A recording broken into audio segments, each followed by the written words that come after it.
Che, ¿qué onda? ¿Se pusieron a pensar alguna vez de dónde sale la guita para que funcione todo en este país? Para las escuelas, Los hospitales. las rutas. Es un tema que da para largo, ¿eh? Y sí. Por eso hoy nos metemos de lleno en el mundo de las finanzas públicas argentinas. Prepárense para una masterclass a pura economía. Dale. Y para esta deep dive tenemos material de primera. Los apuntes de Alexander Adayosta, un estudiante de la Universidad Nacional de Cuyo, que la tiene clarísima con el régimen impositivo 2024. Gracias, Alex, por compartir tus conocimientos. Un capo, Alex. Grande. Bueno, empecemos por lo básico. La actividad financiera del Estado. ¿Qué significa esto? Suena medio complicado. No, tranqui. No es tan difícil. Pensá que el Estado es como una familia gigante. No, tiene ingresos y gastos, igual que vos y yo. La actividad financiera del Estado se refiere a cómo maneja esa plata. De dónde la saca. Y en qué la gasta. Claro, como el presupuesto familiar, pero a lo grande. Entonces, ¿los impuestos son la única forma en que el Estado junta plata? No solo eso. Los impuestos son la parte principal. Pero también hay otros recursos, como la venta de bienes del Estado, las tasas por servicios específicos, o incluso las multas que pagamos cuando nos portamos mal, ¿viste? Ojalá las multas fueran un recurso menor. Pero bueno, hablemos de los gastos. ¿En qué gasta el Estado toda esa plata? Uf, en un montón de cosas, desde pagar los sueldos de los maestros y médicos hasta construir rutas y puentes, pasando por programas sociales y la defensa del país. Es como un rompecabezas gigante donde cada pieza es un área que necesita financiamiento. Sí que es un rompecabezas grande. Y ahí entra la política fiscal, ¿verdad? Es como la estrategia del gobierno para manejar la plata. Exactamente. La política fiscal es como el manual de instrucciones del Estado para manejar sus finanzas. Define cuánta plata va a recaudar, en qué la va a gastar y cómo va a usar esas herramientas para influir en la economía del país. Suena que tiene un poder enorme la política fiscal, ¿no? Puede ayudar a que la economía crezca o se estanque, dependiendo de las decisiones que se tomen. Totalmente. Por eso es tan importante entenderla bien. Y hablando de entender, hay un tema clave: los objetivos que persigue el Estado con la política fiscal. ¿Te imaginas cuáles podrían ser? A ver. Por un lado, supongo que busca que la economía crezca, que haya más trabajo, que la gente tenga plata en el bolsillo. Muy bien. Esos son algunos de los objetivos, sí, señor. El Estado busca estimular el desarrollo económico, generar empleo y también controlar la inflación para que los precios no se disparen. Claro, porque si los precios suben mucho, la plata que tenemos vale cada vez menos. ¿Un garrón? Exactamente. Y además de esos objetivos económicos, la política fiscal también busca mejorar el bienestar social. Por ejemplo, financiando la educación pública, la salud, la seguridad y ayudando a los sectores más vulnerables de la sociedad. O sea que no se trata solo de números, sino también de mejorar la vida de la gente. Así es. La política fiscal es una herramienta poderosa que puede usarse para lograr una sociedad más justa e igualitaria, siempre y cuando se aplique correctamente. Claro, ahí está la clave. Pero bueno, antes de meternos en la aplicación, me gustaría entender mejor cómo se clasifican los países según su desarrollo económico. ¿Argentina en qué categoría está? Buena pregunta. El Banco Mundial usa el ingreso nacional bruto per cápita para clasificar a los países. Básicamente mide cuánto produce en promedio cada habitante. Argentina está en la categoría de países de ingresos medios altos. Entonces estamos en el medio del pelotón, ni arriba ni abajo. Exacto. Hay países de la región como Chile o Uruguay que tienen un ingreso per cápita mayor al nuestro, pero también hay otros como Bolivia o Paraguay que están por debajo. Entiendo. Entonces, volviendo a la política fiscal, ¿cuáles son las herramientas que tiene el Estado para manejar la economía? Mencionaste los impuestos, debe haber otras, ¿no? Claro que sí. Además de los impuestos, el Estado puede usar el gasto público, es decir, la plata que destina a diferentes áreas, como educación, salud, infraestructura. También puede manejar la deuda pública, pidiendo préstamos o pagando los que ya tiene. Es como un juego de ajedrez donde cada movimiento tiene consecuencias. Exactamente. Y hablando de movimientos, hay un concepto que me gustaría introducir: los recursos públicos. ¿Te acuerdas que hablamos de que el Estado tiene ingresos? Bueno, los recursos públicos son todas las fuentes de donde el Estado obtiene esa plata. O sea que los impuestos son solo una parte de los recursos públicos. Exactamente. Los recursos públicos se dividen en dos grandes categorías: los originarios y los derivados. Los originarios son aquellos que el Estado obtiene por sí mismo sin necesidad de recurrir a terceros. Como por ejemplo. Por ejemplo, la venta de tierras fiscales, el alquiler de inmuebles del Estado o la explotación de recursos naturales. O sea, el Estado vendiendo sus propios bienes. Interesante. ¿Y los derivados? ¿De dónde salen? Los recursos derivados son los que el Estado obtiene de los particulares, es decir, de nosotros, los ciudadanos y las empresas. Acá entran los impuestos, que son la principal fuente de recursos derivados, pero también hay otros como las tasas, las contribuciones especiales e incluso las donaciones. Ajá. O sea que los impuestos son la estrella del show, pero no actúan solos. Exacto. Y para entender bien cómo funciona este sistema, tenemos que hablar de la política tributaria, que es la rama de la política fiscal que se encarga de definir cómo se recaudan los impuestos. Me imagino que la política tributaria es un tema bastante complejo, ¿no? Hay un montón de tipos de impuestos, diferentes formas de calcularlos y seguramente mucha gente que busca pagar lo menos posible. Tienes toda la razón. La política tributaria es un tema súper complejo y a veces hasta un poco controversial, pero es fundamental para el funcionamiento del Estado. Bueno, ya que estamos metidos en el barro de la política tributaria, ¿podrías explicarme cuáles son los principios que la guían? ¿Hay alguna regla básica que se aplique a la hora de decidir qué impuestos se cobran y cómo se calculan? Claro que sí. Hay principios teóricos y constitucionales que guían la política tributaria. Uno fundamental es el de capacidad contributiva, que dice que cada uno debe pagar impuestos según lo que gana o posee. O sea, el que más tiene, más aporta. Suena justo, ¿no? Exacto. Y otro principio importante es la generalidad, que significa que todos debemos contribuir al sostenimiento del Estado, aunque sea con un pequeño aporte. Claro, todos ponemos un granito de arena para que el país funcione. Así es.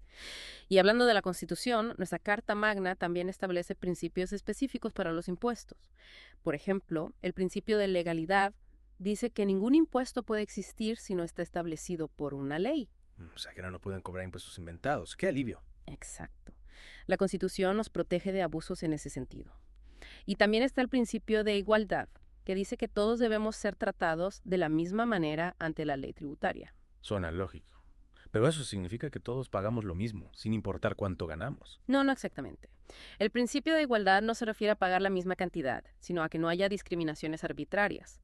La ley puede establecer diferentes alícuotas o exenciones según la situación de cada contribuyente, siempre y cuando haya una justificación razonable. Entiendo. Ya. Entonces, la política tributaria busca un equilibrio entre la necesidad de recaudar fondos para el Estado y la justicia de que cada uno pague lo que le corresponde. Exactamente.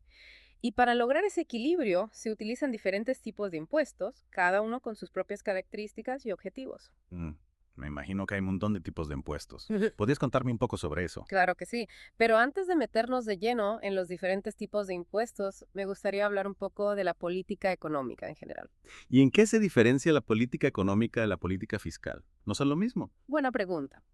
La política fiscal es una parte de la política económica, pero no son lo mismo. La política económica es un concepto más amplio que abarca todas las medidas que toma el gobierno para influir en la economía del país. O sea que la política fiscal se enfoca en los ingresos y gastos del Estado, mientras que la política económica incluye otras herramientas, ¿no? Exactamente. La política económica incluye también medidas como la política monetaria, que regula la cantidad de dinero en circulación, la política cambiaria, que controla el valor del peso frente al dólar, y las políticas de comercio exterior, que regulan las importaciones y exportaciones. Bueno, un montón de herramientas para manejar la economía. Suena que el gobierno tiene que ser un experto en malabares para coordinar todas esas políticas. Tienes razón. Y no siempre es fácil. Pero el objetivo final de la política económica es lograr un desarrollo económico sustentable con crecimiento, empleo y estabilidad de precios. Suena a un objetivo ambicioso, pero necesario. ¿Y cuáles son los instrumentos que utiliza el gobierno para implementar la política económica? Bueno, algunos de los instrumentos más comunes son los impuestos y aranceles, la emisión o restricción monetaria, los subsidios, los controles cambiarios y las ayudas sociales. Un arsenal completo. ¿Podrías explicarme un poco más sobre cada uno de esos instrumentos? Claro que sí. Empecemos por los impuestos y aranceles. Ya hablamos un poco de los impuestos, pero básicamente son una forma de que el Estado obtenga recursos de los ciudadanos y las empresas. ¿Y los aranceles qué son? Los aranceles son un tipo de impuesto que se aplica a las importaciones. Sirven para proteger la industria nacional de la competencia extranjera. O sea que si un producto importado tiene un arancel alto, va a ser más caro que un producto nacional similar. Exactamente. Eso incentiva a los consumidores a comprar productos nacionales, lo que ayuda a la industria local. Entiendo. ¿Y la emisión o restricción monetaria? ¿Cómo funciona? La emisión monetaria es la facultad que tiene el Banco Central de crear nuevo dinero. Si emite mucho dinero, puede haber inflación, es decir, que los precios suban. Por eso, a veces es necesario restringir la emisión monetaria para controlar la inflación. O sea que el Banco Central es como el guardián del valor de la moneda. Exacto. Y otro instrumento importante son los subsidios, que son ayudas económicas que el Estado da a ciertos sectores de la economía. Por ejemplo, Por ejemplo, hay subsidios a la energía, al transporte público, a la producción de alimentos, etc. Los subsidios pueden ayudar a bajar los precios de ciertos bienes y servicios o a fomentar la producción en sectores estratégicos. Ah, claro, como los subsidios al gas y la electricidad. Exactamente. Y otro instrumento son los controles cambiarios, que son medidas que limitan la compra y venta de dólares. ¿Para qué sirven los controles cambiarios? Sirven para evitar que la gente se lleve todos sus dólares fuera del país, lo que podría generar una crisis cambiaria. También pueden servir para controlar la inflación, ya que si hay mucha demanda de dólares, el precio del dólar sube. Y eso puede hacer que suban los precios de los productos importados. Ya veo. Es como ponerle un freno a la fuga de dólares. Exacto. Y por último, están las ayudas sociales, que son programas que el Estado implementa para ayudar a los sectores más vulnerables de la sociedad. ¿Cómo por ejemplo? Por ejemplo, la asignación universal por hijo, el plan Progresar, las pensiones no contributivas, etc. Estas ayudas sociales buscan garantizar un ingreso mínimo a las familias que más lo necesitan. Qué bueno que el Estado se ocupe de los que menos tienen. Exactamente. Las ayudas sociales son una herramienta fundamental para combatir la pobreza y la desigualdad. Impresionante. No sabía que había tantas herramientas para manejar la economía. Me siento un poco abrumado con tanta información. Es comprensible. La política económica es un tema complejo, pero es importante entenderla para poder participar en el debate público y tomar decisiones informadas. Tenés razón. Y hablando de información, ¿qué me puedes contar sobre el sistema tributario? ¿Cómo funciona en Argentina? El sistema tributario es el conjunto de impuestos que un Estado establece para financiar sus actividades. En Argentina, nuestro sistema tributario se caracteriza por ser federal, descentralizado y regulado por la Constitución Nacional. ¿Qué significa eso de que es federal? Significa que hay impuestos a nivel nacional, provincial y municipal, o sea que pagamos impuestos a 3 niveles de gobierno. ¡Wow! Eso explica por qué a veces parece que pagamos impuestos por todo. Sí, la presión tributaria en Argentina es bastante alta. Pero bueno, eso nos da la posibilidad de tener un Estado que brinda muchos servicios públicos, como la educación y la salud gratuitas. Claro, es un balance entre lo que pagamos y lo que recibimos a cambio. Exactamente. Y la descentralización del sistema tributario significa que las provincias tienen cierta autonomía para establecer sus propios impuestos. O sea que cada provincia puede decidir qué impuestos cobrar y cómo gastarlos. Así es. Y por último, la Constitución Nacional juega un rol fundamental en la regulación del sistema tributario, establece límites a las potestades tributarias de la nación y las provincias y garantiza ciertos derechos a los contribuyentes. O sea que la Constitución nos protege de abusos tributarios. Exactamente. La Constitución es la ley suprema del país y todas las leyes tributarias deben respetar sus principios. Me siento un poco más tranquilo sabiendo eso. Y ahora, me gustaría profundizar un poco más en los diferentes tipos de impuestos. ¿Me podrías explicar cómo se clasifican? Claro que sí. Hay muchas formas de clasificar los impuestos, pero 2 de las más comunes son la clasificación en impuestos reales y personales y la clasificación en impuestos directos e indirectos. ¿Cuál es la diferencia entre impuestos reales y personales? Los impuestos reales gravan la riqueza o el patrimonio de una persona o empresa independientemente de su capacidad de pago. Por ejemplo, el impuesto inmobiliario. O sea, aquí pagamos el impuesto por tener una propiedad sin importar cuánto ganemos. Exactamente. En cambio, los impuestos personales se basan en la capacidad económica de las personas, es decir, en sus ingresos o ganancias. Por ejemplo, el impuesto a las ganancias. En este caso, pagamos más impuestos si ganamos más. Así es. La idea es que los que más ganan, más aporten al sostenimiento del Estado. Me parece justo. Y ahora, ¿qué me puedes contar sobre la diferencia entre impuestos directos e indirectos? Los impuestos directos son aquellos que recaen directamente sobre el contribuyente, como el impuesto a las ganancias o el impuesto a los bienes personales. O sea, el que gana el dinero es el que paga el impuesto directamente. Exactamente. Y los impuestos indirectos son aquellos que se incluyen en el precio de los bienes y servicios, por lo que los paga el consumidor final. Por ejemplo, el IVA. En este caso, el impuesto está escondido en el precio del producto. Así es. Y los impuestos indirectos, como el IVA, suelen ser regresivos, lo que significa que afectan más a los sectores de menores ingresos. ¿Y por qué son regresivos? Porque todos los consumidores pagan el mismo porcentaje de IVA sobre el precio del producto, independientemente de su nivel de ingresos. Como los sectores de menores ingresos destinan un mayor porcentaje de sus ingresos al consumo, terminan pagando una proporción mayor de sus ingresos en IVA. Entiendo. Entonces, aunque todos paguemos el mismo porcentaje de IVA, el impacto en el bolsillo es mayor para quienes tienen menos ingresos. Exactamente. Y eso genera un debate sobre la justicia del IVA. Claro, porque si bien es un impuesto fácil de recaudar, también tiene sus desventajas en términos de equidad. Exactamente. Y hablando de equidad, recordemos el principio de capacidad contributiva que mencionamos antes. ¿Qué era la capacidad contributiva? Es la aptitud de una persona o entidad para contribuir al financiamiento del Estado según sus ingresos o patrimonio. Es decir, la idea es que quienes tienen más capacidad económica, más impuestos deberían pagar. Y suena justo. Pero ¿cómo se aplica ese principio en la práctica? Bueno, para aplicar ese principio es importante distinguir entre el sujeto de hecho y el sujeto de derecho. ¿Y cuál es la diferencia entre esos dos sujetos? El sujeto de hecho es quien realiza materialmente el hecho imponible, es decir, la acción o situación que genera la obligación tributaria.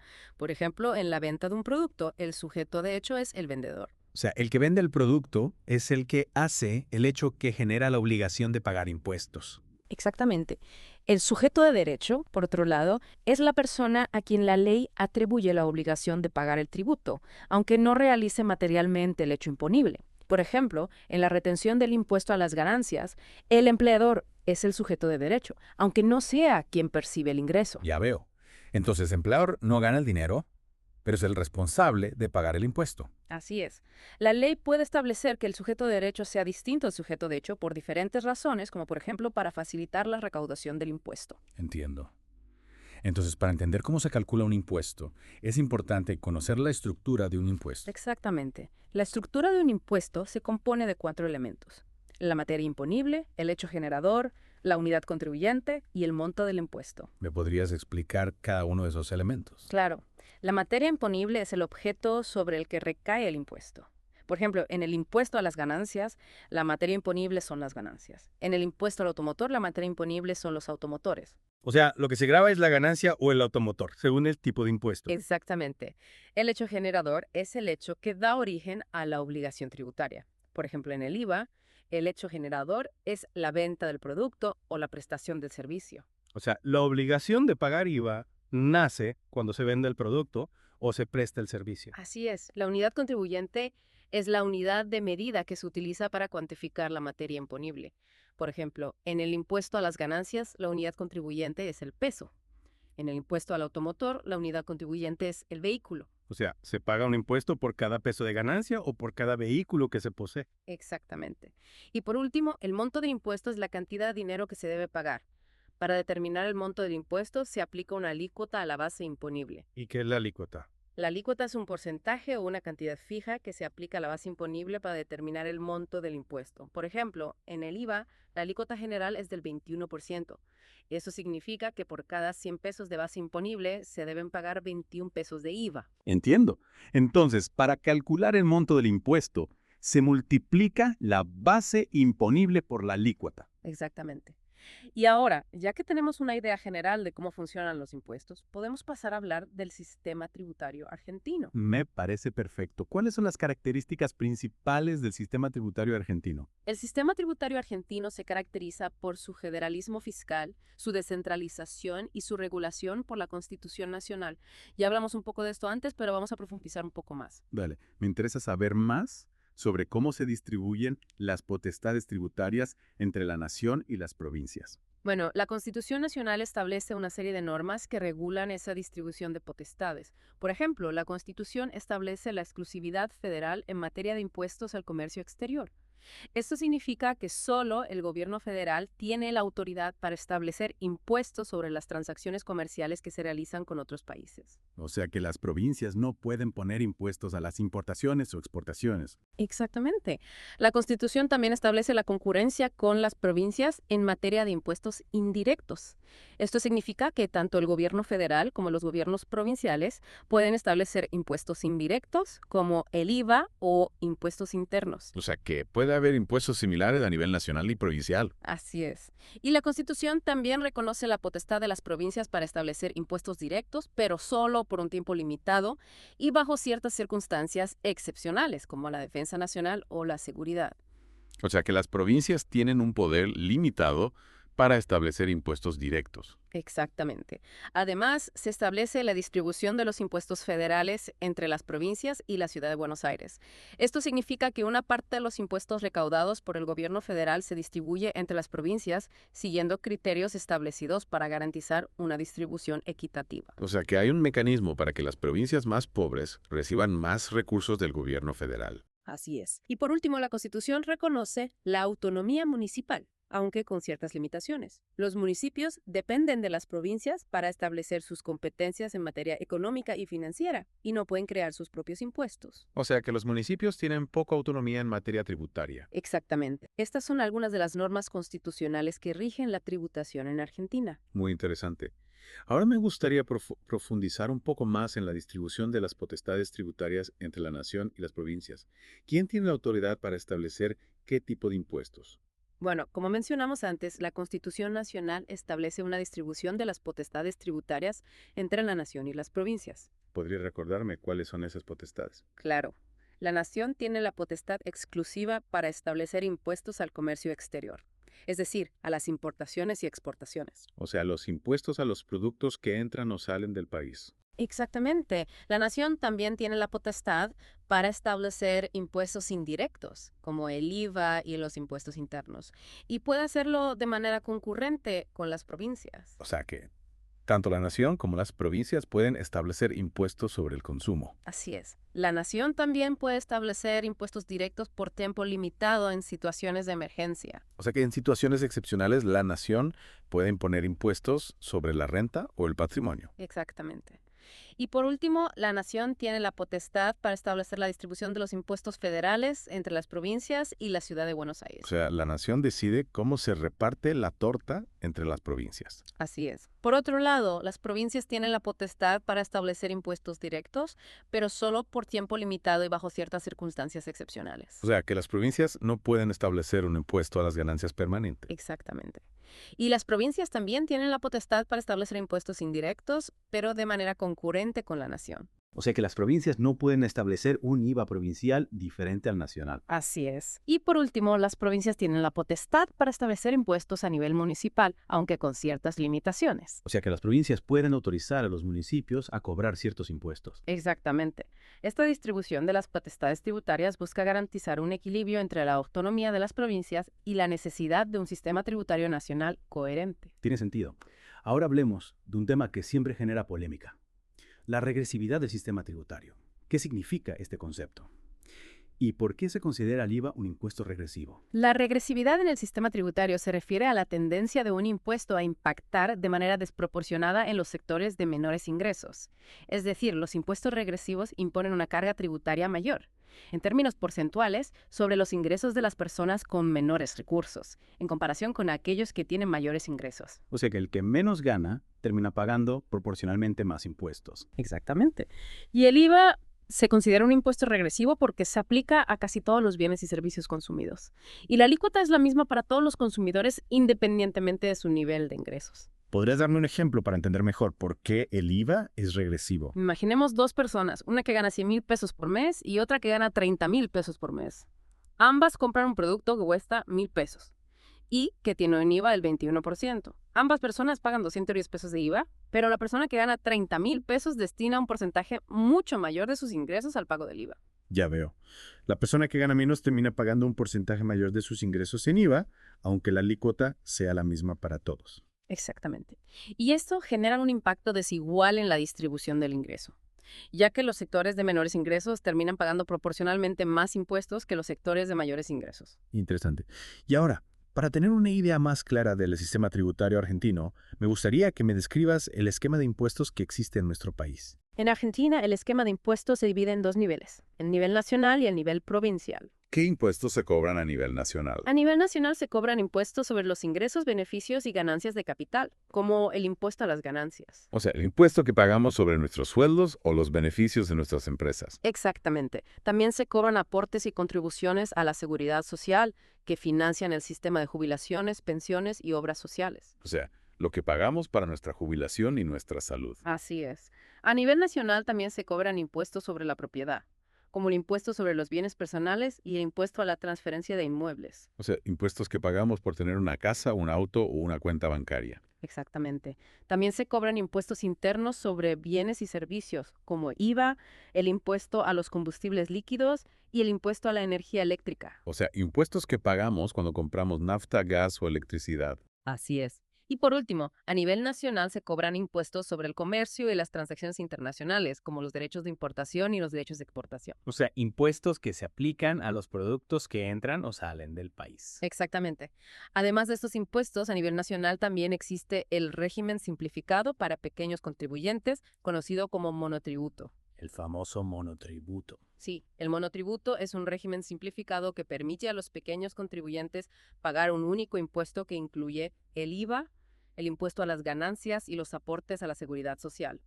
Una forma más simple de pagar impuestos para los pequeños emprendedores. Así es. Y para terminar con el esquema de impuestos a nivel nacional, es importante mencionar los pagos a cuenta entre impuestos nacionales y los créditos fiscales en el IVA. ¿Qué son los pagos a cuenta y los créditos fiscales? Los pagos a cuenta son anticipos que se realizan a cuenta de un impuesto que se deberá pagar en el futuro. Por ejemplo, los empleadores realizan pagos a cuenta del impuesto a las ganancias de sus empleados, a través de las retenciones que practican sobre los salarios. O sea, un adelanto del impuesto que se pagará más adelante. Exactamente.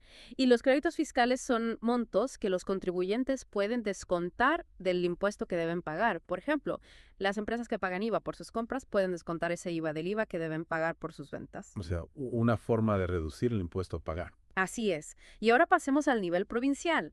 ¿Qué impuestos se cobran a nivel provincial en Mendoza? En Mendoza, los principales impuestos provinciales son el impuesto a los ingresos brutos, el impuesto inmobiliario, el impuesto automotor y el impuesto de sellos. ¿Podrías explicarme brevemente en qué consiste cada uno de estos impuestos? Claro, el impuesto a los ingresos brutos es un impuesto que se aplica a la actividad económica que se desarrolla en la provincia. O sea, un impuesto que pagan las empresas por sus ingresos. Exactamente. El impuesto inmobiliario es un impuesto que se aplica a la propiedad de inmuebles en la provincia. O sea, el impuesto que pagamos por tener una casa o un terreno. Así es. El impuesto automotor es un impuesto que se aplica a la propiedad de automotores en la provincia. O sea, el impuesto que pagamos por tener un auto o una moto. Exactamente. Y el impuesto de sellos es un impuesto que se aplica a distintos actos, contratos y documentos. O sea, un impuesto que pagamos por hacer trámites o firmar contratos. Así es. Estos son los principales impuestos que se cobran a nivel provincial en Mendoza. ¡Wow! Un montón de impuestos. Okay. Me siento un poco mareado con tanta información. Es comprensible. El sistema tributario argentino es bastante complejo, pero no te preocupes, vamos a ir paso a paso y al final de esta deep dive vas a tener una mejor comprensión de cómo funciona todo este tema. Me parece perfecto. Y ya que hablamos de ir paso a paso, ¿me podrías explicar un poco más sobre la relación entre el fisco y el contribuyente? ¿Quiénes son los actores principales en esta relación? En la relación fisco-contribuyente, el sujeto activo es la entidad estatal, gobierno que tiene el derecho de exigir el pago de los impuestos. En Argentina, a nivel nacional es la AFIP, Administración Federal de Ingresos Públicos, y a nivel provincial, en Mendoza, es la ATM, Administración Tributaria de Mendoza. O sea, la AFIP es la que nos persigue cuando no pagamos los impuestos, ¿no? Bueno, no exactamente perseguir, pero sí es la entidad encargada de recaudar los impuestos y controlar el cumplimiento de las obligaciones tributarias. Entiendo. ¿Y quién es el sujeto pasivo? El sujeto pasivo es la persona física o jurídica que está obligada a pagar los impuestos. Esto incluye tanto a los contribuyentes directos, que son quienes realizan la actividad gravada, como a los responsables, que son quienes tienen la obligación de ingresar el impuesto, aunque no realicen la actividad gravada. O sea que el sujeto pasivo puede ser la persona que realmente genera la obligación tributaria o alguien que la ley designa como responsable de pagarla. Exactamente. Por ejemplo, en el caso del IVA, el contribuyente directo es el consumidor final que compra el producto, pero el responsable de ingresar el impuesto es el comerciante que realiza la venta. Ya veo. Y hablando de impuestos, ¿cómo se clasifican los tributos según su impacto en los contribuyentes? Existen diferentes clasificaciones de tributos, pero dos de las más importantes son la clasificación en impuestos reales y personales y la clasificación en impuestos directos e indirectos. ¿Me podrías explicar un poco más sobre cada una? Claro.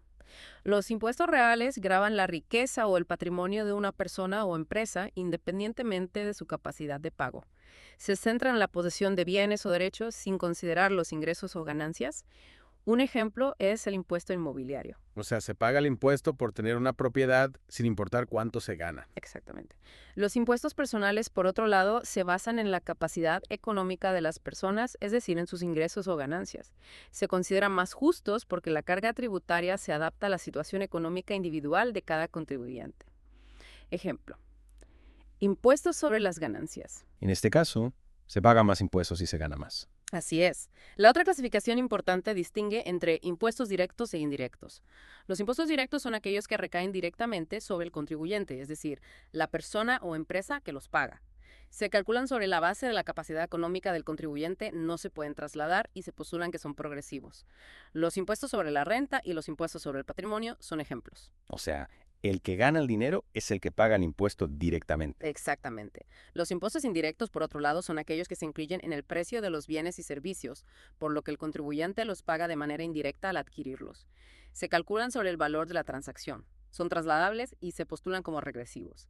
El impuesto al valor agregado, IVA, es un claro ejemplo. En este caso, el impuesto está escondido en el precio del producto. Así es. Y como mencionamos antes, los impuestos indirectos suelen ser regresivos, lo que significa que impactan más en los sectores de menores ingresos. Ya sé que lo hablamos antes, pero me gustaría entenderlo mejor. ¿Por qué el IVA es considerado un impuesto regresivo? Claro. Imagínate que dos personas van al supermercado. Una gana 100,000 pesos al mes y la otra 30,000. Ambas compran un kilo de pan que tiene un IVA del 21%. Las dos pagan el mismo IVA en pesos, pero para la persona que gana menos, ese impuesto representa una porción mucho mayor de su sueldo. Ahora sí lo veo claro. Es como si el IVA le mordiera un pedazo más grande del salario a la persona que gana menos. Exactamente. Y eso nos lleva de nuevo al concepto de capacidad contributiva que vimos antes. La idea es que los impuestos deberían ajustarse a la capacidad económica de cada persona. Tiene sentido. Y hablando de capacidad contributiva, me acuerdo que mencionaste la diferencia entre sujeto de hecho y sujeto de derecho. ¿Podrías refrescarme la memoria? Dale. Pensá en la compra de un auto. El sujeto de hecho es quien realiza la acción que genera el impuesto, en este caso quien compra el auto. Pero el sujeto de derecho, o sea, quien paga el impuesto, puede ser otro. Por ejemplo, el concesionario que vende el auto. O sea que yo compro el auto, pero el que pague el impuesto es el que me lo vende. En algunos casos sí. La ley puede establecer que el responsable de pagar el impuesto sea distinto a quien realiza la acción que lo genera. Esto puede ser por cuestiones prácticas de recaudación. Entiendo. Y ya que hablamos de cómo se calculan los impuestos, ¿me podrías explicar un poco más sobre la estructura de un impuesto? Suena medio técnico, pero quiero entenderlo bien. No te preocupes, no es tan complicado. La estructura de un impuesto tiene 4 partes principales: la materia imponible, el hecho generador, la unidad contribuyente y el monto del impuesto. A ver si entendí.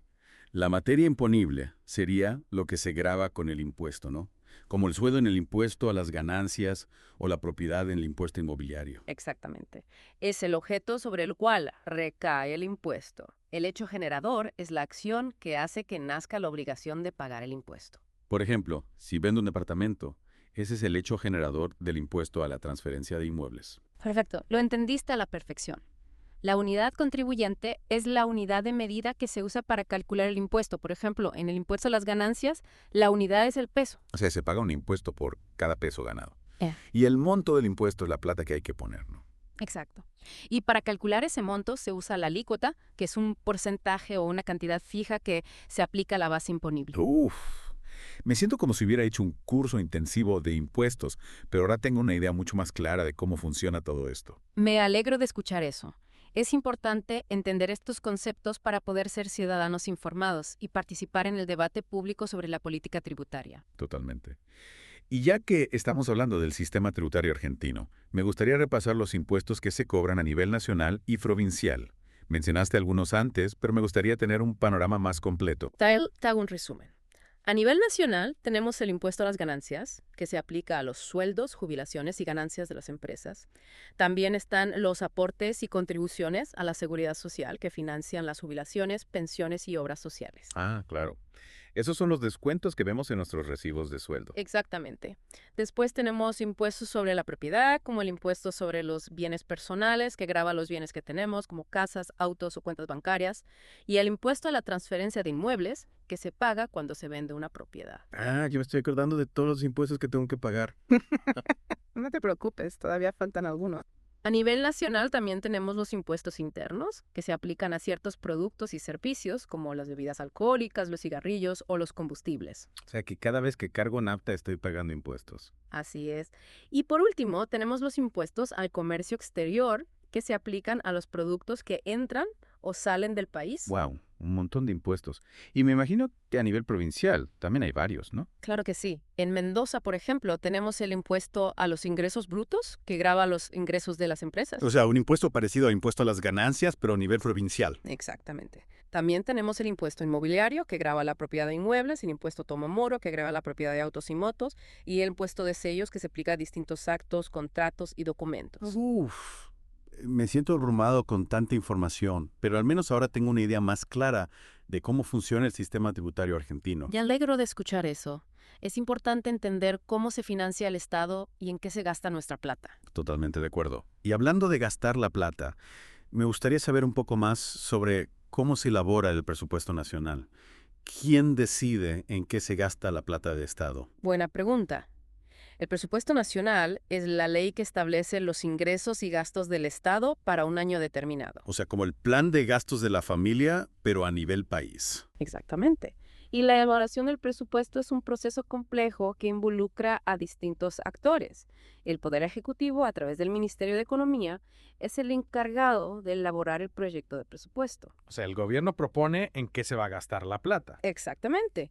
Luego el proyecto de presupuesto se envía al Congreso Nacional, donde los diputados y senadores lo debaten y aprueban. O sea, que el Congreso tiene la última palabra sobre el presupuesto. Así es. El Congreso puede modificar el proyecto de presupuesto presentado por el Ejecutivo, agregar partidas, eliminar otras o incluso rechazarlo por completo. Interesante. O sea, que el presupuesto es el resultado de un proceso de negociación entre el gobierno y el Congreso. Exactamente. Y una vez que el presupuesto es aprobado por el Congreso, se convierte en ley. Y el gobierno está obligado a ejecutarlo. O sea, que el gobierno no puede gastar más plata de la que está prevista en el presupuesto. En principio no. Aunque hay mecanismos que le permiten al gobierno hacer modificaciones al presupuesto durante el año, siempre y cuando estén justificadas y sean aprobadas por el Congreso. Entiendo. Y ya que hablamos del presupuesto, me gustaría saber un poco más sobre cómo se controlan los gastos del Estado. ¿Hay algún mecanismo para evitar la corrupción o el despilfarro? Sí, claro que sí.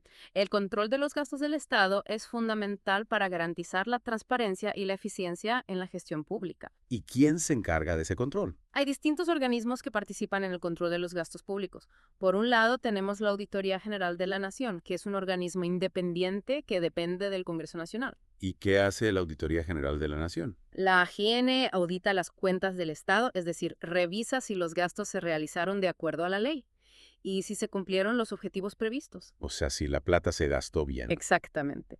Y si la AGN detecta irregularidades, las informa al Congreso, que puede tomar medidas al respecto. O sea que la AGN es como un perro guardián de las cuentas públicas. Exacto.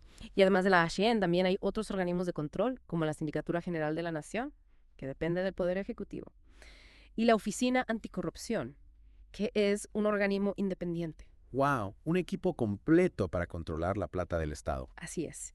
Y además de estos organismos de control, también es importante la participación ciudadana en el control del gasto público. ¿Y cómo podemos participar los ciudadanos en el control del gasto público? Hay distintas maneras de participar. Por ejemplo, podemos acceder a la información pública sobre el presupuesto y la ejecución del gasto a través de las páginas web de los organismos públicos. O sea que podemos saber en qué se gasta nuestra plata. Exactamente. También podemos participar en audiencias públicas, donde se discuten los proyectos de presupuesto y las políticas públicas. O sea que podemos hacer oír nuestra voz y opinar sobre cómo se gasta la plata del Estado. Así es. Y por último, podemos denunciar cualquier irregularidad que detectemos a través de los canales correspondientes. Qué importante es que los ciudadanos participemos en el control del gasto público. Totalmente de acuerdo. La participación ciudadana es fundamental para garantizar la transparencia y la rendición de cuentas en la gestión pública. Bueno, sí, tienes razón. La participación ciudadana es clave, porque al final del día, todos somos parte de esta gran familia argentina, y la forma en que se manejan las finanzas públicas nos afecta a todos. Obvio. Desde las escuelas a las que van nuestros pibes, hasta los hospitales, las rutas que nos conectan, todo depende de cómo el Estado maneja la guita. Tal cual. Es como un círculo. Nosotros aportamos con los impuestos y el Estado usa esos recursos para los servicios, para mejorar nuestras vidas. Exacto. Y por eso es tan importante estar informados, entender cómo funciona la cosa. Y participar, ¿no? Meterse en el debate. Totalmente. Si no nos involucramos nosotros, ¿quién lo va a hacer? Ya. Che, me acuerdo que hoy vimos un montón de cosas. Pero solo la punta del iceberg. Sí, a mí me sorprendió lo del IVA, por ejemplo. Nunca me había puesto a pensar en eso. Es un tema que siempre está en debate, porque tiene un impacto distinto en cada sector de la sociedad. Sin duda. Y hablando del sistema tributario argentino, me llamó la atención la cantidad de impuestos que hay. Mamita. Es verdad, nuestro sistema es bastante complejo. Impuestos nacionales, provinciales, municipales, a veces parece un laberinto. Y a veces parece que pagamos impuestos por respirar, ¿no? Bueno, no es para tanto. Pero sí, la presión tributaria en Argentina es alta. ¿Y eso qué significa? La presión tributaria. Es el porcentaje de la guita que producimos en el país que se va en impuestos. Imagínate la torta de la economía. La presión tributaria es la porción que se lleva al Estado. Ah, claro. Y en Argentina esa porción es grande. Sí, en los últimos años ha ido en aumento. ¿Y eso es bueno o malo? Depende. Por un lado, una presión tributaria alta permite al Estado financiar los servicios públicos, la salud, la educación. Claro, para que el Estado funcione. Exacto. Pero por otro lado, si la presión es muy alta, puede frenar la inversión y el crecimiento, porque a las empresas les queda menos plata para invertir y generar trabajo. Entiendo, es un tema complejo. Hay que encontrar un equilibrio. Tal cual. Un buen sistema tributario debe ser justo, equitativo, que no ahogue la economía. Suena complicado. Pero bueno, después de esta deep dive, al menos tengo una mejor idea de cómo funciona todo esto. Me alegra de escuchar eso. Es fundamental estar informados para poder opinar y exigir que la plata del Estado se use bien. Totalmente de acuerdo. Y ya que estamos llegando al final, te agradezco por compartir tus conocimientos con nosotros. Un lujo. De placer fue mío. Espero que les haya servido a todos los que nos escucharon. Sin dudas. Y a vos, que estás del otro lado, te invitamos a seguir investigando sobre las finanzas públicas. Hay un montón de info en Internet, en las bibliotecas. Y no te olvides de los apuntes de Alexander. Son un golazo. Tal cual.